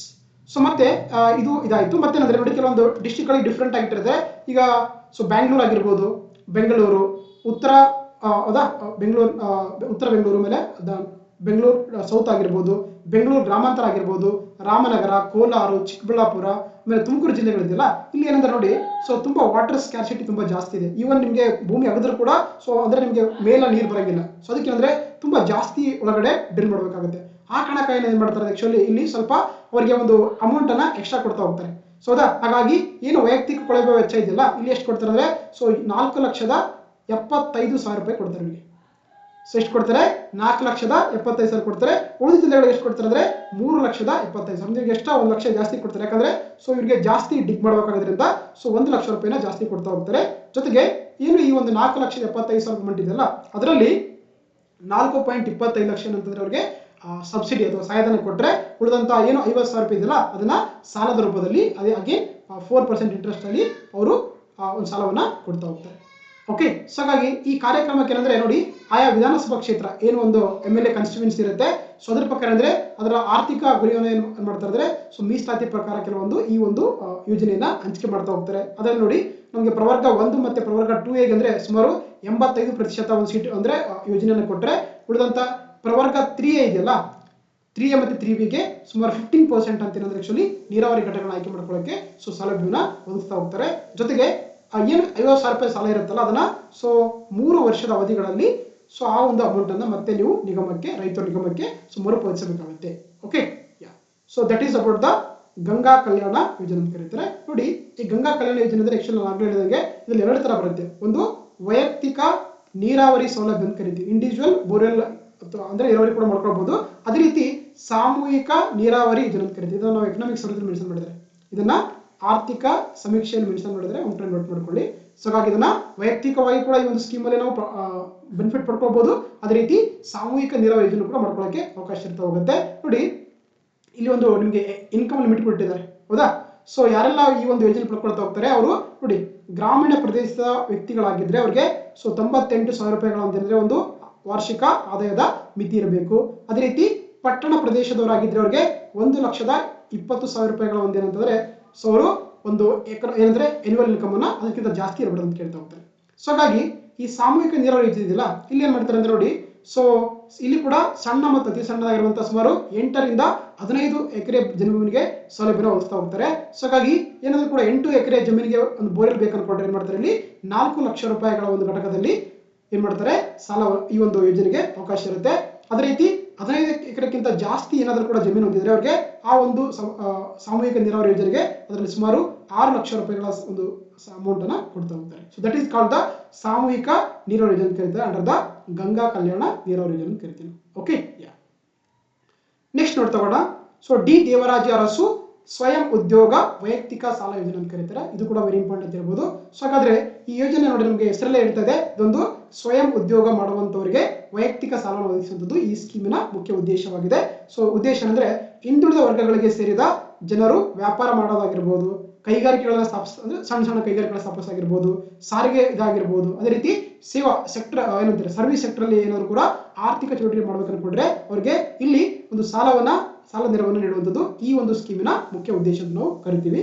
ನೋಡಿ ಹಾಗಾದ್ರೆ ಈ ಯೋಜನೆ ಬೆನಿಫಿಟ್ ಪಡ್ಕೋಬೇಕಾದ್ರೆ ಅವ್ರಿಗಿರುವಂತ ಅರ್ಹತೆಗಳೇನಂತಂದ್ರೆ ಈ ಯೋಜನೆಯಲ್ಲಿ ಆರ್ಥಿಕ ಸಹಾಯ ಪಡೆಯುವಂತವ್ರು ಏನಂದ್ರೆ ಅವರು ಅಗೇನ್ ಪ್ರವರ್ಗ ಹಿಂದುಳಿದ ವರ್ಗದ ಒಂದು ಪ್ರವರ್ಗ 1, 2A, 3A, 3Bಗೆ ಸೇರಿದವರಾಗಿರ್ಬೇಕು. ಸೊ ಅವಾಗ ಮಾತ್ರ ಈ ಒಂದು ಸ್ಕೀಮ್ ಅವರಿಗೆ ಅಪ್ಲಿಕೇಬಲ್ ಆಗುತ್ತೆ. ಅದೇ ರೀತಿ ಸೊ ವಿಶ್ವಕರ್ಮ, ಆಮೇಲೆ ಒಕ್ಕಲಿಗ, ಅಂದ್ರೆ ಲಿಂಗಾಯತ ಇವರಿಗೆಲ್ಲ ಕೂಡ ಇದು ಈ ಒಂದು ಸ್ಕೀಮ್ ಅಲ್ಲಿ ಅವ್ರಿಗೆ ಅಪ್ಲಿಕೇಬಲ್ ಆಗಲ್ಲ. ಸೊ ಅದೇ ರೀತಿ ಅಂದ್ರೆ ನೋಡಿ ಕುಟುಂಬದ ವಾರ್ಷಿಕ ವರಮಾನ ಬಂದೇನಂದ್ರೆ ಎಷ್ಟಾಗಿರ್ಬೇಕಂತೆ ಸೊ ಅವ್ರು ಏನಾದ್ರು ಕೂಡ ಗ್ರಾಮಾಂತರ ಪ್ರದೇಶದ ವ್ಯಕ್ತಿಗಳಾಗಿದ್ರೆ ಅವರು 98,000 ಒಂದು ವಾರ್ಷಿಕ ಆದಾಯವನ್ನ ಅದಕ್ಕಿಂತ ಜಾಸ್ತಿ ಇರಬಾರದು. ಅದೇ ರೀತಿ ಅವ್ರು ಏನಾದ್ರು ಕೂಡ ನಗರ ಪ್ರದೇಶಗಳಿಗೆ ಸೇರಿದ್ರೆ ಅವರ ಒಂದು ವಾರ್ಷಿಕ ಆದಾಯ ಬಂದು 1,20,000ಕ್ಕಿಂತ ಜಾಸ್ತಿ ಇರಬಾರ್ದಂತ ಒಂದು ಕುಟುಂಬದ ವಾರ್ಷಿಕ ಆದಾಯವನ್ನು ಕೂಡ ಇಲ್ಲಿ ಮಿತಿಗೊಳಿಸಿರುವಂಥದ್ದು. ಜೊತೆಗೆ ಯಾವೆಲ್ಲ ವ್ಯಕ್ತಿಗಳು ಈ ಒಂದು ಯೋಜನೆ ಪಡ್ಕೊಳ್ತಾರೋ ಅವರು ಕಡ್ಡಾಯವಾಗಿ ಕರ್ನಾಟಕ ರಾಜ್ಯದ ಪರ್ಮನೆಂಟ್ ರೆಸಿಡೆಂಟ್ ಅಥವಾ ಕಾಯಂ ನಿವಾಸಿ ಆಗಿರ್ಬೇಕು ಅನ್ನೋದು ಕೂಡ ಒಂದು ಕಂಡೀಷನ್ಸ್ ಇದೆ. ಇನ್ನು ಏನ್ ಅರ್ಹತೆಗಳನ್ನು ನೋಡ್ತಾ ಅಂದ್ರೆ ಆಕ್ಚುಲಿ ನೋಡಿ ಅರ್ಜಿದಾರ ಏನ್ ಅರ್ಜಿ ಸಲ್ಲಿಸ್ತಾರಲ್ಲ ಅವ್ರಿಗೆ ಕನಿಷ್ಠ ಅಟ್ಲೀಸ್ಟ್ ಅಂದ್ರೆ ಅವ್ರಿಗೆ 21 ವರ್ಷಗಳ ವಯಸ್ಸಾಗಿರ್ಬೇಕು, ಗರಿಷ್ಠವಾಗಿ 55 ವರ್ಷಗಳ ಒಂದು ಮಿತಿ ಇರಬೇಕು. ಅಂದ್ರೆ 21 ವರ್ಷದಿಂದ 55 ವರ್ಷಗಳ ಒಳಗಡೆ ಇರುವಂತಹ ವ್ಯಕ್ತಿಗೆ ಈ ಒಂದು ಸ್ಕೀಮು ಅಪ್ಲಿಕೇಬಲ್ ಆಗುತ್ತೆ. ಜೊತೆಗೆ ಯಾವೆಲ್ಲ ಒಬ್ಬ ವ್ಯಕ್ತಿ ಅರ್ಜಿದಾರ ಆಗಿರ್ತಾನೋ ಆತ ಕನಿಷ್ಠವಾಗಿ 10ನೇ ಕ್ಲಾಸ್ 10ನೇ ತರಗತಿಯನ್ನ ತೇರ್ಗಡೆ ಆಗಿರ್ಬೇಕು ಅಥವಾ 10th ಸ್ಟ್ಯಾಂಡರ್ಡ್ ಪಾಸ್ ಆಗಿರ್ಬೇಕು. ಅದ್ರ ಜೊತೆಗೆ 10th ಆಗಿರ್ಬೋದು, ಆಮೇಲೆ ತೇರ್ಗಡೆ ಅಥವಾ ಅನುತ್ತೀರ್ಣ ಕೂಡ ಆಗಿರುವಂತ ಕೊಟ್ಟಿದ್ದಾರೆ. ಹೌದಾ, PUC ಅಥವಾ ತತ್ಸಮಾನ ವಿದ್ಯಾರ್ಥಿ ಪಡೆದವರಾಗಬೇಕು. ಜೊತೆಗೆ ಆತ ನಿರುದ್ಯೋಗಿ ಆಗಿರಬೇಕು. Very very important. ಆತ ಅನ್ಎಂಪ್ಲಾಯ್ಮೆಂಟ್ ಆಗಿದ್ರೆ ಮಾತ್ರ ಆಕ್ಚುಲಿ ಈ ಒಂದು ಸ್ಕೀಮ್ ಅಲ್ಲಿ ಲೋನ್ ಕೊಡ್ತಾ ಹೋಗ್ತಾರೆ. ಜೊತೆಗೆ ಏನು ಒಂದು ಯೋಜನೆ ಇದೆಯಲ್ಲ ಇಲ್ಲಿ ಅಂಗವಿಕಲರಿಗೆ ಅಥವಾ ಫಿಸಿಕಲಿ ಹ್ಯಾಂಡಿಕ್ಯಾಪ್ ಏನಂತಂದ್ರೆ ಅವ್ರಿಗೆ 5% ಮೀಸಲಾತಿಯನ್ನು ಇಟ್ಟು ಸೊ ಈ ಒಂದು ಸಾಲದಲ್ಲಿ ಅವರಿಗೆ 5% ಒಂದು ಸೀಟ್ಸ್ ಒಂದು ಲೋನ್ಗಳನ್ನ ಅವರಿಗೆ ಕೊಡ್ತಾ ಹೋಗ್ತಾರೆ. ಅದೇ ರೀತಿ ಇದು ಒಂದು ಕುಟುಂಬದ ಒಬ್ಬ ಸದಸ್ಯರಿಗೆ ಮಾತ್ರ ಈ ಒಂದು ಸಾಲದ ಸೌಲಭ್ಯ ಸಿಗುತ್ತೆ. ಒಂದಕ್ಕಿಂತ ಹೆಚ್ಚು ಜನರಿಗೆ ಒಂದೇ ಕುಟುಂಬದಲ್ಲಿರುವಂತಹ ವ್ಯಕ್ತಿಗಳಿಗೆ ಈ ಒಂದು ಯೋಜನೆ ಅಪ್ಲಿಕೇಬಲ್ ಆಗಂಗಿಲ್ಲ ಅಂತ ಗೊತ್ತಿರಬೇಕು. ಜೊತೆಗೆ ನೋಡಿ ಯಾವೆಲ್ಲ ಒಬ್ಬ ಅಭ್ಯರ್ಥಿ ಈ ಒಂದು ಸ್ಕೀಮ್ ಅಲ್ಲಿ ಲೋನ್ ತಗೊಳ್ತಾನೋ ಆತನಿಗೆ ಅಟ್ಲೀಸ್ಟ್ ಆರ್ಥಿಕ ಚಟುವಟಿಕೆಯ ಬಗ್ಗೆ ಸೊ ತರಬೇತಿ ಅಥವಾ ಅನುಭವ ಅಥವಾ ತಿಳುವಳಿಕೆ ಹೊಂದಿರಬೇಕಂತ. ಈಗ ಫಾರ್ ಎಕ್ಸಾಂಪಲ್ ಒಂದೇನೋ ಕುರಿ ಸಾಕಣೆ ಮಾಡ್ತಾ ಇದ್ದಾನಪ್ಪ, ಅದ್ರ ಬಗ್ಗೆ ಆತನಿಗೆ ನಾಲೆಜ್ ಇರಬೇಕಲ್ವಾ. ಸೊ ಆ ತರ ಒಂದು ಕೂಡ ಸೊ ಕೇಳ್ತಾ ಹೋಗ್ತಾರೆ. ಇನ್ನು ಘಟಕದ ವೆಚ್ಚ ನೋಡ್ತಾ ಹೋಗೋಣ ಎಷ್ಟಂದ್ರೆ ಇಲ್ಲಿ ಅಂದ್ರೆ ಸೊ ಯಾರೆಲ್ಲ ಹಿಂದುಳಿದ ವರ್ಗವರು ಇರ್ತಾರೆ ಅವರ ಒಂದು ಸ್ವಯಂ ಉದ್ಯೋಗ ಮಾಡಲಿಕ್ಕೆ ಏನಂದ್ರೆ ಕನಿಷ್ಠವಾಗಿ 1 ಲಕ್ಷ ರೂಪಾಯಿ ಅಥವಾ ಗರಿಷ್ಠವಾಗಿ 2 ಲಕ್ಷಗಳ ಸಾಲವನ್ನ ಕೊಡ್ತಾರೆ. ಅಂದ್ರೆ ಕನಿಷ್ಠವಾಗಿ 1 ಲಕ್ಷ ಕೊಡ್ತಾರೆ, ಸೊ ಮ್ಯಾಕ್ಸಿಮಮ್ ಆಗಿ 2 ಲಕ್ಷ ಕೊಡ್ತಾ ಹೋಗ್ತಾರೆ. ಜೊತೆಗೆ ಅವರು 4% ಬಡ್ಡಿ ವಾರ್ಷಿಕ ಬಡ್ಡಿ ದರದಲ್ಲಿ ಅಂದ್ರೆ ಮತ್ತೆ ಆ ಒಂದು ಅಮೌಂಟ್ ಅನ್ನ ನಿಗಮಕ್ಕೆ ಹಿಂದಿರಿಸಬೇಕಾಗುತ್ತೆ. ಓಕೆನಾ. ಅದೇ ರೀತಿ ನೋಡಿ ಅಂದ್ರೆ ಏನು ಈ 1 ಲಕ್ಷ ರೂಪಾಯಿ ಸಾಲ ಕೊಟ್ಟಿರ್ತಾರಲ್ಲ ಅದರಲ್ಲಿ ಅಂತಂದ್ರೆ ಸೊ 20% ಅಂದ್ರೆ ಸುಮಾರು 20,000 ರೂಪಾಯಿಗಳ ಸಹಾಯಧನ ಇರುತ್ತೆ ಅವ್ರಿಗೆ. ಅಂದ್ರೆ ಈಗ 1 ಲಕ್ಷ ರೂಪಾಯಿ ಕೊಟ್ರೆ ಅದರಲ್ಲಿ 20,000 ರೂಪಾಯಿ ಅವರಿಗೆ ಸಹಾಯಧನ ಕೊಟ್ಟು ಏನು ಆಮೇಲೆ ಏನಂದ್ರೆ ಅವರು ಬರೀ 80,000 ಮತ್ತು ಬಡ್ಡಿ ಮಾತ್ರನೇ ಸೊ ನಿಗಮಕ್ಕೆ ಹಿಂದಿರಿಸಬೇಕಾಗುತ್ತೆ. ಅದೇ ರೀತಿ ಅವ್ರು ಏನಾದ್ರು ಕೂಡ 1 ಲಕ್ಷ 2 ಲಕ್ಷ ಸಾಲ ಪಡ್ಕೊಂಡಿದ್ರೆ ಅದರಲ್ಲಿ ಅವ್ರಿಗೆ 15% ಅಂದ್ರೆ ಸಹಾಯಧನ ಕೊಡ್ತಾರೆ. ಅಂದ್ರೆ ಸುಮಾರು 30,000 ರೂಪಾಯಿಗಳ ಒಂದು ಸಹಾಯಧನ ಕೊಡ್ತಾ ಹೋಗ್ತಾರೆ. ರಿಮೈನಿಂಗ್ ಅನ್ನ ಹಾಗೆ 4% ಬಡ್ಡಿಯಲ್ಲಿ ಸೊ ನಿಗಮಕ್ಕೆ ಕೊಡ್ಬೇಕಾಗುತ್ತೆ. ಓಕೆ, ಸೊ ದಟ್ಸ್ ಇಟ್ ಅಂತ ಹೇಳ್ಬೋದು. ಇದು ದೇವರಾಜ ಅರಸು ಸ್ವಯಂ ಉದ್ಯೋಗ ವೈಯಕ್ತಿಕ ಸಾಲ ಯೋಜನೆ ಅಂತ ಕರೀತಾರೆ. ನೆಕ್ಸ್ಟ್ ನೋಡ್ತಾ ಹೋಗೋಣ. ಸೊ ನೆಕ್ಸ್ಟ್ 5ನೇ ಒಂದು ಯೋಜನೆ ನೋಡ್ತಾ ಹೋಗೋಣ. ಇದಾದ್ರೆ ಸ್ವಯಂ ಉದ್ಯೋಗ ಸಾಲ ಯೋಜನೆ ಅಂತ ಕರೀತಾರೆ ನೋಡಿ. ಅದು ದೇವರಾಜ ಅರಸು ಇದಾದ್ರೆ ಇದು ಬರೀ ಸ್ವಯಂ ಉದ್ಯೋಗ ಸಾಲ ಯೋಜನೆ ಅಂತ ಕರೀತಾರೆ. ಇಲ್ಲಿ ಅಂದ್ರೆ ವಾಣಿಜ್ಯ ಬ್ಯಾಂಕ್ಗಳ ಅಂದ್ರೆ ಕಮರ್ಷಿಯಲ್ ಬ್ಯಾಂಕ್ಸ್ಗಳ ಒಂದು ಸಹಯೋಗದೊಂದಿಗೆ ಏನಂದ್ರೆ ಇಲ್ಲಿ ಸೊ ಅವರಿಗೆ ಆ ಒಂದು ಸಮುದಾಯಕ್ಕೆ ಏನಂದ್ರೆ ಆಕ್ಚುಲಿ ಒಂದು ಹೆಲ್ಪ್ ಮಾಡ್ತಾ ಹೋಗ್ತಾರೆ, ಸಾಲವನ್ನು ಕೊಡ್ತಾ ಹೋಗ್ತಾರೆ ಅಂತ ಹೇಳ್ಬೋದು ನೋಡಿ. ಇದೇನಂದ್ರೆ 2013-14ನೇ ಸಾಲ ಏನ್ ಮಾಡ್ತಾರೆ ಆಕ್ಚುಲಿ ಬಜೆಟ್ ಘೋಷಣೆ ಮಾಡಬೇಕಾದ್ರೆ ಆ ಟೈಮಲ್ಲಿ ಈ ಒಂದು ಯೋಜನೆಯನ್ನ ಘೋಷಣೆ ಮಾಡ್ತಾ ಹೋಗ್ತಾರೆ. ಅದು ಸ್ವಯಂ ಉದ್ಯೋಗ ಸಾಲ ಯೋಜನೆ ಅಂತ ಕರೀತಾರೆ. ಇಲ್ಲಿ ಅಂದ್ರೆ ವಾಣಿಜ್ಯ ಬ್ಯಾಂಕ್ಗಳ ಮುಖಾಂತರ ಅವರಿಗೆ ಸಾಲದ ಪಡೆದಲ್ಲಿ ಸುಮಾರು 20% ಅಂದ್ರೆ ಗರಿಷ್ಠ 1 ಲಕ್ಷ ರೂಪಾಯಿಗಳ ಸಾಲ ಒಂದು ಸಹಾಯಧನವನ್ನು ಕೂಡ ವಾಣಿಜ್ಯಗಳ ಮುಖಾಂತರ ಆಕ್ಚುಲಿ ಅವರಿಗೆ ಸೊ ನೀಡಲಾಗ್ತಾ ಹೋಗುತ್ತೆ. ಸೊ ಉದ್ದೇಶ ಅಂದ್ರೆ ಅವರು ಕೂಡ ಆರ್ಥಿಕವಾಗಿ ಮುನ್ನೆಲೆಗೆ ತರುವಂತದ್ದು. ಜೊತೆಗೆ ನೋಡಿ ಇಲ್ಲಿ ಅಂದ್ರೆ ದೇವರಾಜ ಅರಸು ಹಿಂದುಳಿದ ವರ್ಗಗಳ ಒಂದು ಅಭಿವೃದ್ಧಿ ನಿಗಮ ಇದೆಯಲ್ಲ, ಅದೇನಂದ್ರೆ ಅವರಿಗೋಸ್ಕರ ಈ ಸ್ವಯಂ ಉದ್ಯೋಗ ಕಲ್ಪಿಸಿಕೊಳ್ಳಲು ಅವರಿಗೆ ಕೈಗೊಳ್ಳುವಂತ ಆರ್ಥಿಕ ಚಟುವಟಿಕೆಗಳು ಅಥವಾ ಉದ್ಯಮಗಳಿಗೆ ವಾಣಿಜ್ಯ ಬ್ಯಾಂಕ್ಗಳ ಮೂಲಕ ಸೊ ಏನಂದ್ರೆ ಸಾಲ ಪಡೆದಲ್ಲಿ ಸೊ ನಿಗಮದಿಂದ ಕನಿಷ್ಠ 20% ಅಂದ್ರೆ 1 ಲಕ್ಷ ರೂಪಾಯಿಗಳ ಸಾಲದ ಒಂದು ಸಹಾಯಧನ ಮಂಜೂರು ಕೂಡ ಅವ್ರು ಮಾಡ್ತಾ ಹೋಗ್ತಾರೆ ಅಂತ ಹೇಳ್ತೀವಿ ನಾವು. ಸೊ ದಟ್ ಈಸ್ ದ ಸ್ವಯಂ ಉದ್ಯೋಗ ಸಾಲ ಯೋಜನೆ ಅಂತ ಕರಿತೀವಿ. ಓಕೆನಾ? ಸೊ ಗೊತ್ತಿರಬೇಕಾಗುತ್ತೆ ನಿಮ್ಗೆ ಇಷ್ಟು. ಇಲ್ಲಿ ನೋಡಿ ಅಂದ್ರೆ ಸುಮಾರು ಅಂದ್ರೆ ಇಲ್ಲಿ ಕೊಡ್ತಾ ಹೋಗ್ತಾರೆ ನೋಡಿ, ಡಾಟಾ ಕೊಟ್ಟಿದ್ದಾರೆ ಎಕನಾಮಿಕ್ಸ್ ಸರ್ವೇದಲ್ಲಿ. ಸೊ ಸ್ವಯಂ ಉದ್ಯೋಗ ಸಾಲ ಯೋಜನೆ ಇದೆಯಲ್ಲ ಅದರಲ್ಲಿ ಅಂತಂದ್ರೆ ಸುಮಾರು 20% ಅಥವಾ ಗರಿಷ್ಠವಾಗಿ 1 ಲಕ್ಷ ರೂಪಾಯಿ ಸಾಲದ ಸಹಾಯಧನ ಕೂಡ ನೀಡಲಾಗ್ತಾ ಹೋಗುತ್ತೆ ನೋಡಿ. ಅದರಲ್ಲಿ ಬಂದಾಗ ಸುಮಾರು ಈ ಯೋಜನೆ ಅಂದ್ರೆ ಸುಮಾರು 17,110 ಜನ ಫಲಾನುಭವಿಗಳಿಗೆ 2022-23ರಲ್ಲಿ ಸಾಲವನ್ನು ಕೊಟ್ಟಿರುವುದು. ಅದೇ ರೀತಿ ಈ ಶೈಕ್ಷಣಿಕ ಸಾಲ ಯೋಜನೆಯಲ್ಲಿ ಸುಮಾರು ನೋಡಿ 1,707 ಜನ ಫಲಾನುಭವಿಗಳಿಗೆ ಸಾಲವನ್ನು ಕೊಟ್ಟಿರುವಂತದ್ದು. ಅದೇ ರೀತಿ ಈ ಗಂಗಾ ಕಲ್ಯಾಣ ನೀರಾವರಿ ಯೋಜನೆಯಲ್ಲಿ ಸುಮಾರು 1,194 ಫಲಾನುಭವಿಗಳಿಗೆ ಸುಮಾರು ಅಂದ್ರೆ ನೋಡಿ ಹೌದಾ ಎಷ್ಟು 1,905 ರೂಪಾಯಿ ಅಂದ್ರೆ ಇಷ್ಟುಗಳನ್ನ ಕೂಡ ಅಮೌಂಟ್ ಕೊಟ್ಟಿರುವಂತದ್ದು. ಸಾರಿ 10 ಲಕ್ಷ ಆಗುತ್ತಾ. ಜೊತೆಗೆ 2023-24 ಸುಮಾರು ಅಂದ್ರೆ ಸುಮಾರು ಎಷ್ಟು ಅಂದ್ರೆ 9,91,123 ಅರ್ಜಿಗಳು ಕೂಡ ಈಗ ಸ್ವೀಕೃತ ಆಗಿದೆ ಅಂತ ಹೇಳ್ತಾರೆ. This is the data of the economic survey of the Karnataka ಅಂತ ಗೊತ್ತಿರಬೇಕು ನಿಮಗೆ. ನೆಕ್ಸ್ಟ್ ನೋಡ್ತಾ ಹೋಗೋಣ 6ನೇ ಒಂದು ಯೋಜನೆ ಅಂತೇಳಿ ಸ್ವತಂತ್ರ ಅಮೃತ ಮಹೋತ್ಸವದ ಮುನ್ನಡೆ ಯೋಜನೆ ಅಂತ ಕರೀತಾರೆ, ಅಥವಾ ಸ್ವತಂತ್ರ ಅಮೃತ ಮಹೋತ್ಸವ ಮುನ್ನಡೆ ಯೋಜನೆ ಅಂತ ಕರೀತಾರೆ ನೋಡಿ. ಈ ಯೋಜನೆಯ ಮುಖ್ಯ ಉದ್ದೇಶ ಅಂತಂದ್ರೆ ಹಿಂದುಳಿದ ವರ್ಗಗಳ ವಿದ್ಯಾವಂತ ಯುವ ಜನರಿಗೆ ಅವರಿಗೆ ಕೌಶಲ್ಯ ಅಭಿವೃದ್ಧಿ ಅಂದ್ರೆ ಸ್ಕಿಲ್ ಡೆವಲಪ್ಮೆಂಟ್ ಮಾಡೋದನ್ನ ತರಬೇತಿಯನ್ನ ಸರ್ಕಾರದ ಸಂಸ್ಥೆಗಳಾದಂಥ IIT ಆಗಿರ್ಬೋದು, KGTT ಆಗಿರ್ಬೋದು, ADDC ಆಗಿರ್ಬೋದು, GTTC ಮುಖಾಂತರ ಏನ್ ಮಾಡ್ತಾರೆ ಅವ್ರಿಗೆ ಸೊ ವಿವಿಧ ಅಲ್ಪಾವಧಿ ಅಂದ್ರೆ ಶಾರ್ಟ್ ಟರ್ಮ್ ಕೋರ್ಸ್ಗಳಿಗೆ ಏನಾದ್ರು ಅವ್ರಿಗೆ ಟ್ರೈನ್ ಮಾಡಿ ಅವರನ್ನ ಕೂಡ ಒಂದು ಉದ್ಯೋಗದ ಸಾಮರ್ಥ್ಯವನ್ನ ಮತ್ತು ಸಾಮಾಜಿಕ ಆರ್ಥಿಕ ಸ್ಥಿತಿಗಳ ಉನ್ನತೀಕರಿಸುವಂಥದ್ದು ಈ ಒಂದು ಸ್ಕೀಮಿನ ಮುಖ್ಯ ಉದ್ದೇಶವಾಗಿದೆ. ಅದುವೇ ಸ್ವಾತಂತ್ರ್ಯ ಅಮೃತ ಮಹೋತ್ಸವ ಮುನ್ನಡೆ ಯೋಜನೆ ಅಂತ ಕರೀತಾರೆ. ಸೊ ಹಾಗಾದ್ರೆ ಈ ಯೋಜನೆಯಲ್ಲಿ ಪಡ್ಕೋಬೇಕಾದ್ರೆ ಅವರಿರುವಂತಹ ಅರ್ಹತೆಗಳೇನಪ್ಪ ಅಂತಂದ್ರೆ ನೋಡಿ, ಅವರು ಕಡ್ಡಾಯವಾಗಿ ಸೊ ಹಿಂದುಳಿದ ವರ್ಗದ ಅಡಿಯಲ್ಲಿ ಅವರ ಜಾತಿಯನ್ನು ಕೂಡ ಸೇರಿದವರಾಗಿರಬೇಕು. ಜೊತೆಗೆ ವಯಸ್ಸಿನ ಮಿತಿ ಬಂದು 18ರಿಂದ 30 ವರ್ಷಗಳ ಒಂದು ವಯಸ್ಸಿನ ಒಳಗಡೆ ಇರಬೇಕು. ಜೊತೆಗೆ ಅವರ ಶೈಕ್ಷಣಿಕ ಅರ್ಹತೆ ಬಂದು ಏನಂದ್ರೆ ನೋಡಿ, ಸೊ ಈ ಯೋಜನೆ ಅಂದ್ರೆ ಅವರು SLC ಅಥವಾ ಸೆಕೆಂಡ್ PUC, ಡಿಪ್ಲೊಮಾ, ಪದವಿ, ಇಂಜಿನಿಯರಿಂಗ್ ಕೋರ್ಸ್ಗಳನ್ನ ಪೂರ್ಣಗೊಳಿಸಿರಬೇಕು. ಅವ್ರಿಗೆ ಮಾತ್ರ ಇದು ಅಪ್ಲಿಕೇಬಲ್ ಆಗ್ತಾ ಹೋಗುತ್ತೆ. ಜೊತೆಗೆ ಇಲ್ಲಿ ಕೂಡ ಒಂದು ಆದಾಯದ ಮಿತಿ ಕೊಟ್ಟಿದ್ದಾರೆ. ಅವರೇನಾದ್ರು ಕೂಡ ಪ್ರವರ್ಗ 1 ಆಗಿದ್ರೆ ಅವ್ರಿಗೆ ಯಾವುದೇ ರೀತಿಯ ಆದಾಯದ ಮಿತಿ ಇರಂಗಿಲ್ಲ. ಅವ್ರು ಎಷ್ಟಿದ್ರು ಕೂಡ ಅವರು ಈ ಒಂದು ಸ್ಕೀಮಲ್ಲಿ ಅವರಿಗೆ ಅಪ್ಲಿಕೇಶನ್ ಅಪ್ಲೈ ಮಾಡ್ಕೊಳ್ಳೋಕೆ ಸಾಧ್ಯ ಇರುತ್ತೆ. ಆದ್ರೆ ಏನು ಪ್ರವರ್ಗ 2A, 3A, 3B ಇದಾರಲ್ಲ ಅವರ ಒಂದು ವಾರ್ಷಿಕ ವರಮಾನ ಬಂದು 8 ಲಕ್ಷದ ರೂಪಾಯಿಯನ್ನ ಮೀರಿರಬಾರ್ದು ಅಂತ ಹೇಳ್ತಾರೆ. ಓಕೆನಾ? ಅದೇ ರೀತಿ ಯಾರೆಲ್ಲ ಅರ್ಜಿ ಸಲ್ಲಿಸಿರ್ತಾರೆ ಅವರು ಏನಾಗಿರ್ಬೇಕಂದ್ರೆ ಸ್ವಯಂ ಘೋಷಣೆ ಮುಖಾಂತರ ನಾನು ಯಾವುದೇ ರೀತಿಯ ಪ್ರೆಸೆಂಟ್ ಆಗಿ ಯಾವುದೇ ರೀತಿಯ ಉದ್ಯೋಗ ಮಾಡ್ತಾ ಇಲ್ಲ ಅಂದ್ರೆ ಅವರ ಉದ್ಯೋಗದ ಸ್ಥಿತಿಗತಿಗಳ ಬಗ್ಗೆ ಕೂಡ ಆಕ್ಚುಲಿ ಸ್ವಯಂ ಘೋಷಣಾ ಪತ್ರವನ್ನು ಕೂಡ ಸೊ ಇಲಾಖೆಗೆ ಸಲ್ಲಿಸಬೇಕಾಗುತ್ತೆ. ಜೊತೆಗೆ ಯಾರೆಲ್ಲ ಈ ಒಂದು ಯೋಜನೆಯಲ್ಲಿ ಪಡ್ಕೋಬೇಕಂತಾರೆ ಅವ್ರು ಏನು ಮಾಡಬೇಕು, ಒಂದು ವೆಬ್ಸೈಟ್ ಇದೆ, ಅದರ ಒಂದು ಕೌಶಲ್ಯ ಕರ್ನಾಟಕ ಪೋರ್ಟಲ್ ಅಂತ ಕರೀತಾರೆ. ಸೊ ಅದರ ಮುಖಾಂತರ ಅಂದ್ರೆ ಆನ್ಲೈನ್ ಮುಖಾಂತರ ತಮ್ಮ ಅರ್ಜಿಗಳನ್ನ ಅವರು ಸಲ್ಲಿಸಿ ಈ ಯೋಜನೆ ಒಂದು ಬೆನಿಫಿಟ್ ಅನ್ನ ಪಡ್ಕೊಳ್ಬಹುದು.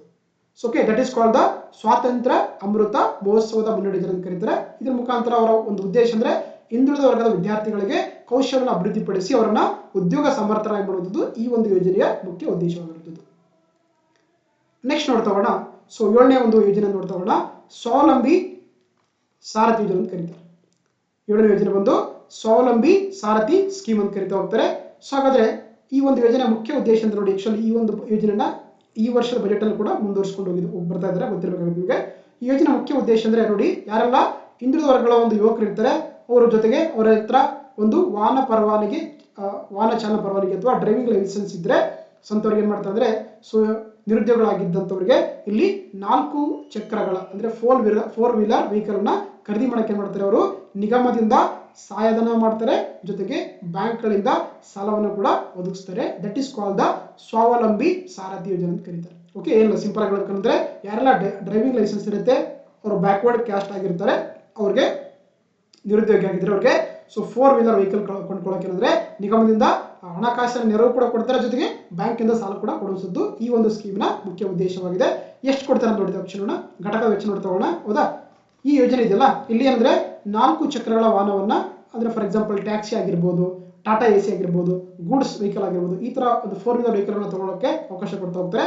ಸೊ ಇಲ್ಲಿ ಅಂದ್ರೆ ನೋಡಿ ಬ್ಯಾಂಕ್ ಮಂಜೂರು ಅಂದ್ರೆ ಸುಮಾರು ಸಾಲದ 50% ಅಥವಾ ಗರಿಷ್ಠ 3 ಲಕ್ಷವರೆಗೂ ಕೂಡ ಅಂದ್ರೆ ಅವುಗಳಲ್ಲಿ ಯಾವುದು ಕಡಿಮೆಯಷ್ಟು ಸಹಾಯಧನವನ್ನು ಕೂಡ ನಿಗಮದಿಂದ ಮಂಜೂರು ಮಾಡ್ತಾ ಹೋಗ್ತಾರೆ, 50% ಅಂತ ಹೇಳ್ತೀವಿ ನಾವು. ಅದೇ ರೀತಿ ಉಳಿದ ಮೊತ್ತ ಏನಿದೆಯಲ್ಲ ಅದನ್ನ ಬ್ಯಾಂಕ್ ಅಥವಾ ಹಣಕಾಸು ಸಂಸ್ಥೆಗಳಿಂದ ಸಾಲದ ರೂಪದಲ್ಲಿ ಕೊಡ್ತಾರೆ, ಮತ್ತೆ ಅದನ್ನ ವ್ಯಕ್ತಿ ರಿಟರ್ನ್ ಮಾಡಬೇಕಾಗುತ್ತೆ. That's it.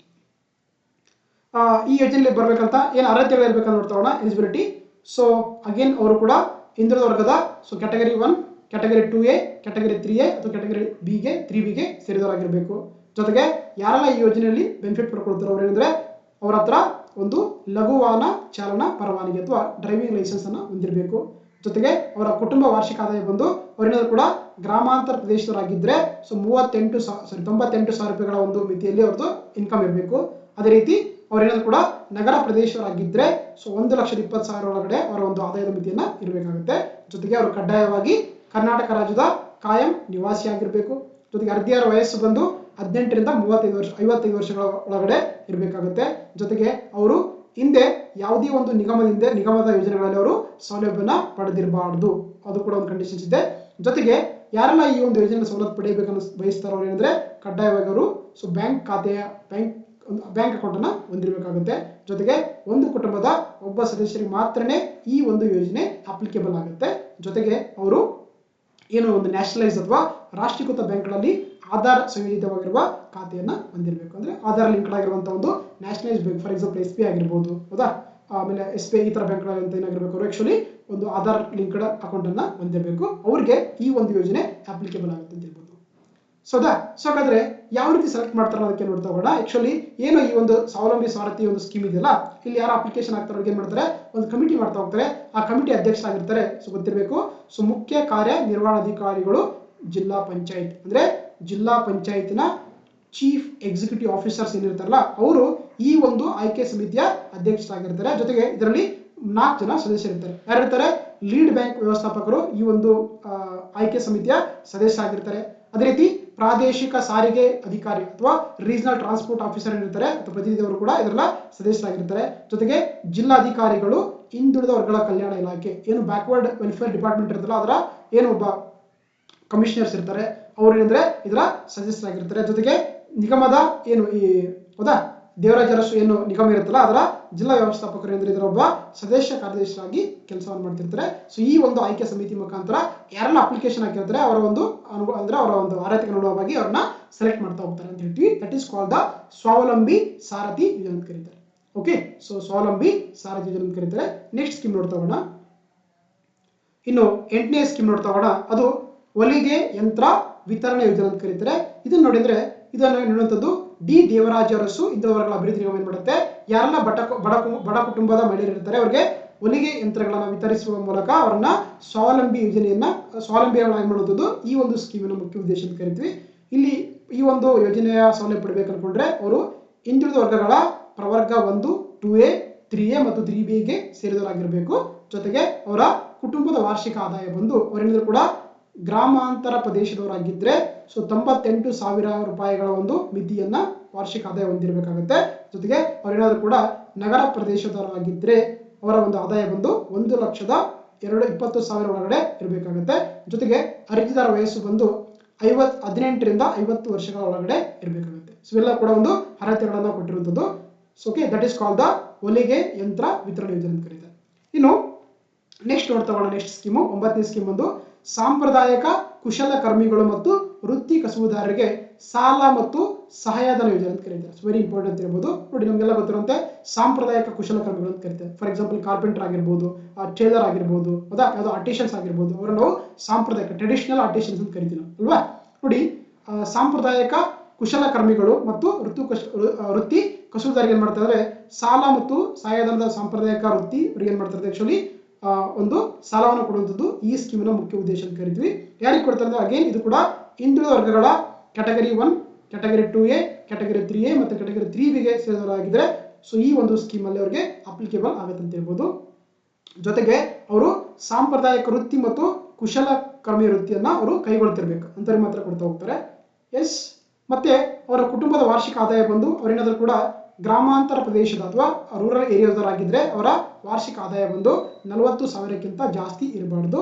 ಜೊತೆಗೆ ನಗರ ಪ್ರದೇಶದವರಾಗಿದ್ದರೆ ಅವರು 55,000 ಒಳಗಡೆ ಒಂದು ಆದಾಯದ ಮಿತಿಯನ್ನು ಹೊಂದಿರಬೇಕಾಗುತ್ತೆ. ಇನ್ನು ಎಷ್ಟು ಅಮೌಂಟ್ ಕೊಡ್ತಾರೆ ಅಂತ ನೋಡ್ತಾ ಹೋಗೋಣ. ನೋಡಿ, ಅವ್ರಿಗೆ ಸೊ ಇಲ್ಲಿ 50,000 ರೂಪಾಯಿ ಏನಾದರೂ ಕೂಡ ಒಂದು ಅಮೌಂಟ್ ಕೊಟ್ಟರೆ, ಸಾಲ ಕೊಟ್ಟರೆ ಅದರಲ್ಲಿ 30% ಇದೆಯಲ್ಲ, ಅಂದರೆ ಸುಮಾರು 10,000 ರೂಪಾಯಿಗಳ ಸಹಾಯಧನ ಕೊಡ್ತಾರೆ. ಉಳಿದಂಥ ಅಮೌಂಟ್ ಏನು 70% ಅಮೌಂಟ್ ಇರುತ್ತಲ್ಲ ಅದಕ್ಕೆ ಅವರು ಅಂದರೆ ಸುಮಾರು 40,000 ರೂಪಾಯಿ ನೋಡೋಕ್ಕಾಗುತ್ತೆ. ಸೊ 2% ಬಡ್ಡಿ ದರದಲ್ಲಿ ಸೊ ಮತ್ತೆ ಆ ಒಂದು ನಿಗಮಕ್ಕೆ ಮರುಪಾವತಿ ಮಾಡಬೇಕಾಗುತ್ತೆ 50,000 ರೂಪಾಯಿ ಸಾಲ ಕೊಟ್ಟರೆ. ಇಲ್ಲಾಂದರೆ ನೋಡಿ 50,000ರಿಂದ 1,00,000 ರೂಪಾಯಿ ಸಾಲ ಏನಾದರೂ ಕೊಟ್ಟಿದ್ರೆ ನೋಡೋಕ್ಕಾಗುತ್ತೆ. ಅವಾಗ ಅವ್ರಿಗೆ 20% ಏನು ಮಾಡ್ತಾರೆ ಅಂದರೆ ಒಂದು ಇನ್ಸೆಂಟಿವ್ ಅಥವಾ ಸಬ್ಸಿಡಿ 20,000 ರೂಪಾಯಿ ಅವರಿಗೆ ಸಹಾಯಧನ ಕೊಡುತ್ತೆ ನಿಗಮದಿಂದ. ಜೊತೆಗೆ ಉಳಿದಂಥ 80% ಇದೆಯಲ್ಲ, ಅಂದರೆ ಸುಮಾರು 80,000 ರೂಪಾಯಿ ಏನಂದರೆ ಆ್ಯಕ್ಚುಲಿ 2 ರೂಪಾಯಿ ಬಡ್ಡಿ ದರದಲ್ಲಿ ಸಾಲದ ಮುಖಾಂತರ ಪಡ್ಕೊಂಡು ಮತ್ತೆ ಅದನ್ನು ರಿಟರ್ನ್ ಮಾಡಬೇಕಾಗುತ್ತೆ. ಓಕೆ, ಅವ್ರು ಏನಾದರೂ ಕೂಡ 1 ಲಕ್ಷದಿಂದ 2 ಲಕ್ಷ ಏನಾದರೂ ಕೂಡ ಸಾಲ ಪಡ್ಕೊಂಡಿದ್ರೆ ಅದರಲ್ಲಿ ಸುಮಾರು 15% ಅಂದರೆ ಸುಮಾರು 20,000 ರೂಪಾಯಿಗಳು ಏನು ಮಾಡ್ತಾರೆ ಅವರಿಗೆ 20,000ರಿಂದ 30,000 ರೂಪಾಯಿ ಏನು ಮಾಡ್ತಾರೆ ಅವರಿಗೆ ಸೊ 15ರಿಂದ 30% ಹೌದಾ ಏನಾಗುತ್ತೆ ಅವರಿಗೆ ಸಹಾಯಧನ ಕೊಡ್ತಾರೆ. ಉಳಿದಂಥ ಏನು 85% ಇದೆಯಲ್ಲ ಅಲ್ಲಿ ಅಂದರೆ ಸುಮಾರು 1,70,000 ಏನು ಮಾಡಬೇಕಾಗುತ್ತೆ ಅವರಿಗೆ ಸಾಲದ ಮುಖಾಂತರ ಕೊಟ್ಟು ಅಗೇನ್ 2% ಬಡ್ಡಿ ದರದಲ್ಲಿ ಮತ್ತೆ ಸೊ ನಿಗಮಕ್ಕೆ ಮರುಪಾವತಿ ಮಾಡಬೇಕಾಗುತ್ತೆ. ಅಂದರೆ ಇಲ್ಲಿ ನಮಗೆ ಬಡ್ಡಿ ದರ ಎಷ್ಟು ಬಂದಿದೆ, ಸೊ 2% ಬಡ್ಡಿ ದರದಲ್ಲಿ ಮತ್ತೆ ಏನು ಉಳಿದ ಅಮೌಂಟನ್ನು ಅವರು ನಿಗಮಕ್ಕೆ ಸೊ ಕೊಡಬೇಕಾಗುತ್ತೆ, ಅದು ಮಾಸಿಕ ಕಂತುಗಳಲ್ಲಿ. Okay, so that is called the ಸಾಂಪ್ರದಾಯಿಕ ಕುಶಲಕರ್ಮಿಗಳು ಮತ್ತು ವೃತ್ತಿ ಕಸುಬುದಾರರಿಗೆ ಸಾಲ ಮತ್ತು ಸಹಾಯಧನ ಯೋಜನೆ ಅಂತ ಕರೀತಾರೆ. ನೋಡಿ, ಇದರಲ್ಲಿ ಸುಮಾರು 47 ಒಂದು ವೃತ್ತಿಗಳನ್ನು ಮೆನ್ಷನ್ ಮಾಡ್ತಾ ಹೋಗ್ತಾರೆ. ನಾನು ಕೆಲವೊಂದು ಎಕ್ಸಾಂಪಲ್ ಕೊಟ್ಟಿದ್ದೀನಿ ನಿಮಗೆ. ಫಾರ್ ಎಕ್ಸಾಂಪಲ್ ಬಡಗಿತನ ಅಂತ ಕಾರ್ಪೆಂಟರ್ ಅಂತ ಕರಿಬೋದು, ಉಣ್ಣೆ ಮತ್ತು ಕಂಬಳಿ ನೇಯ್ಗೆ ಆಗಿರ್ಬೋದು, ಆಮೇಲೆ ಸಲೂನ್ ಕಟಿಂಗ್ ಶಾಪ್ ಆಗಿರ್ಬೋದು, ಟೈಲರಿಂಗ್ ಆಗಿರ್ಬೋದು, ಆಮೇಲೆ ಬ್ರಾಂಚ್ ವರ್ಕ್ ಅಂತ ಕಂಚಿನ ಕೆಲಸ ಆಗಿರ್ಬೋದು, ಅಕ್ಕಸಾಲಿಗರಾಗಿರ್ಬೋದು, ಬಳೆ ಮಾರಾಟಗಾರ. ಓಕೆ, ಅದೇ ರೀತಿ ಕುಲುಮೆ, ಕುಂಬಾರಿಕೆ, ಕಮ್ಮಾರಿಕೆ, ಸೊ ಎಲ್ಲ ಮತ್ತೆ ದನ ಕಾಯೋರು ಆಗಿರ್ಬೋದು, ಗಾಣದ ಕೆಲಸ ಆಗಿರ್ಬೋದು. ಹೌದಾ, ಸೊ ಎಲ್ಲ ಕೂಡ ಏನಂದ್ರೆ ನಾವು ಇವುಗಳನ್ನ ಸಾಂಪ್ರದಾಯಿಕ ವೃತ್ತಿಗಳನ್ನು ಕರೀತಾರೆ. ಇದರಲ್ಲಿ ಸುಮಾರು 47 ವೃತ್ತಿಗಳಿಗೆ ಈ ಒಂದು ಯೋಜನೆಯಲ್ಲಿ ಅವರಿಗೆ ಸಾಲವನ್ನು ಕೊಡಲಾಗುತ್ತೆ, ಗೊತ್ತಿರಬೇಕಾಗುತ್ತೆ. ನೆಕ್ಸ್ಟ್ ನೋಡ್ತಾ ಹೋಗೋಣ. 10ನೇ ಒಂದು ಬಾರಿ ಇಂಪಾರ್ಟೆಂಟ್ ಯೋಜನೆ ಅಂತಂದ್ರೆ ಅದು ನಾವು ಚೈತನ್ಯ ಸಬ್ಸಿಡಿ ಕಮ್ ಸಾಫ್ಟ್ ಲೋನ್ ಅಂತ ಕರೀತಾರೆ ಅಥವಾ ಚೈತನ್ಯ ಸಹಾಯಧನ ಯೋಜನೆ ಅಂತ ಕರಿತಾ ಹೋಗ್ತಾರೆ. ಇಲ್ಲಿ ಅಂದ್ರೆ ನೋಡಿ, ಯಾರೆಲ್ಲ ಕೃಷಿ ಅವಲಂಬಿತ ಚಟುವಟಿಕೆಗಳಾಗಿರ್ಬೋದು, ವ್ಯಾಪಾರ ಮಾಡೋದಾಗಿರ್ಬೋದು, ಸೇವಾಲಯ ಆಗಿರ್ಬೋದು, ಸಾರಿಗೆ ವಲಯಕ್ಕೆ ಏನು ಮಾಡ್ತಾರೆ ಆ್ಯಕ್ಚುಲಿ ಅವರಿಗೆ ಸಹಾಯ ಮಾಡ್ತಾ ಹೋಗ್ತಾರೆ. ಈ ಒಂದು ಚೈತನ್ಯ ಸಹಾಯಧನ ಯೋಜನೆ ಅಂತ ಕರೀತಾರೆ. ಓಕೆ, ಸೊ ಹಾಗಾಗಿ ಯಾರಿಗೆ ಕೊಡ್ತಾರೆ ಅಂದರೆ ಅಗೇನ್ ಇದು ಕೂಡ ಹಿಂದುಳಿದ ವರ್ಗಗಳ ಸೊ ಪ್ರವರ್ಗ 1, ಪ್ರವರ್ಗ 2A, ಪ್ರವರ್ಗ 3A, ಪ್ರವರ್ಗ 3Bಗೆ ಸೇರಿದಂಥವ್ರಿಗೆ ಈ ಒಂದು ಸಹಾಯಧನವನ್ನು ನೀಡಲಾಗ್ತಾ ಹೋಗುತ್ತೆ.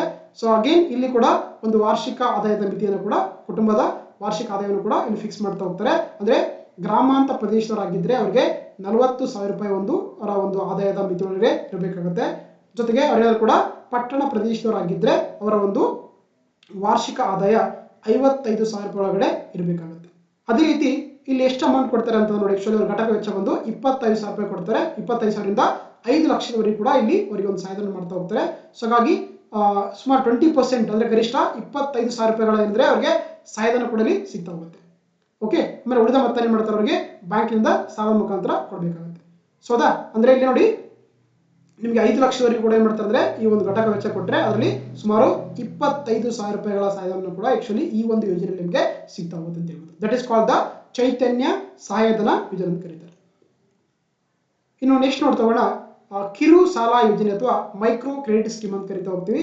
ಇದು ಯಾರಿಗೆ ಕೊಡ್ತಾರೆ ಅಂದರೆ ಸೊ ಸಣ್ಣ ವ್ಯಾಪಾರಿ ಚಟುವಟಿಕೆಗಳಾಗಿರುವಂಥ ಹಣ್ಣು ವ್ಯಾಪಾರಿಗಳಾಗಿರ್ಬೋದು, ತರಕಾರಿ ವ್ಯಾಪಾರಿಗಳಾಗಿರ್ಬೋದು, ಹಾಲು ವ್ಯಾಪಾರ ಆಗಿರ್ಬೋದು, ಹೂವು ವ್ಯಾಪಾರ ಆಗಿರ್ಬೋದು, ಮೀನು ವ್ಯಾಪಾರ ಆಗಿರ್ಬೋದು, ಟೀ ಸ್ಟಾಲು, ಕಾಫಿ ಇತ್ಯಾದಿ ಏನು ಒಂದು ಸ್ಮಾಲ್ ಬಿಸ್ನೆಸ್ ವ್ಯಾಪಾರ ಮಾಡ್ತಿರುವಂಥ ಚಟುವಟಿಕೆಗಳಿಗೆ ಏನಂದರೆ ಆ್ಯಕ್ಚುಲಿ ಸೊ ಗರಿಷ್ಠವಾಗಿ ಅಂದರೆ ಸುಮಾರು 15,000 ರೂಪಾಯಿಗಳ ಆರ್ಥಿಕ ನೆರವನ್ನು ಕೂಡ ಈ ಒಂದು ಕಿರು ಸಾಲ ಯೋಜನೆ ಅಥವಾ ಮೈಕ್ರೋ ಕ್ರೆಡಿಟ್ ಸ್ಕೀಮ್ ಅಲ್ಲಿ ಕೊಡ್ತಾ ಹೋಗ್ತಾರೆ. ಯಾರಿಗೆ ಕೊಡ್ತಾರೆ ಅಂದರೆ ಅಗೇನ್ ಇಲ್ಲಿ ಕೂಡ ಹಿಂದುಳಿದ ವರ್ಗಗಳ ಪ್ರವರ್ಗ 1, ಪ್ರವರ್ಗ 2A, ಪ್ರವರ್ಗ 3A ಮತ್ತೆ ಪ್ರವರ್ಗ 3Bಗೆ ಸೇರಿದವರಿಗೆ ಈ ಒಂದು ಸಾಲವನ್ನು ಈ ಒಂದು ಯೋಜನೆಯಲ್ಲಿ ಸಾಲವನ್ನು ಕೊಡ್ತಾ ಹೋಗ್ತಾರೆ.